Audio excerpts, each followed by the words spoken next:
Our media watchdog Reporters Without Borders says political attacks on press freedom worldwide have intensified in the past year. Its annual World Press Freedom Index report shows the global average falling 7.6 points, with more journalists getting detained and more independent media outlets being suppressed. Europe is the only region where countries have received ratings of good press freedom, specifically those in the European Union that recently adopted a media freedom law. The Middle East and North Africa region performed the worst in the rankings, Asia Pacific also coming in near the bottom, as a result of governments tightening control over news and information. Norway retained its top position in the rankings, although its score did dip marginally from the previous year. Coming in second is Denmark, followed by Sweden, the Netherlands and Finland. At the bottom, Iran, North Korea, Afghanistan, Syria and Eritrea in Africa coming in last.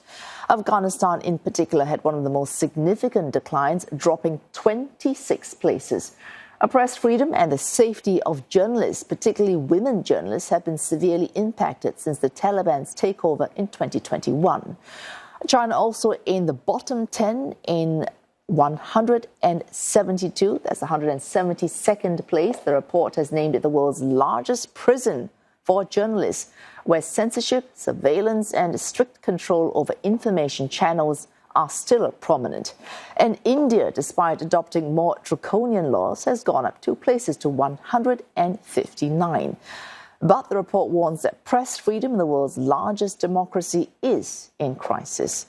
Here in Southeast Asia, Thailand topped the index for the region, coming in 87 globally, the 87th position, with a jump of 19 ranks from 2023, while Malaysia dropped 34 places to 107th. Amnesty International claimed last month that freedom of expression had declined under Malaysia's unity government. The country is still second, though, among ASEAN nations, Singapore ranking 126th overall and 5th in ASEAN. That's an improvement of 3 places from last year. Vietnam is last in the region, but globally its ranking did rise 4 places.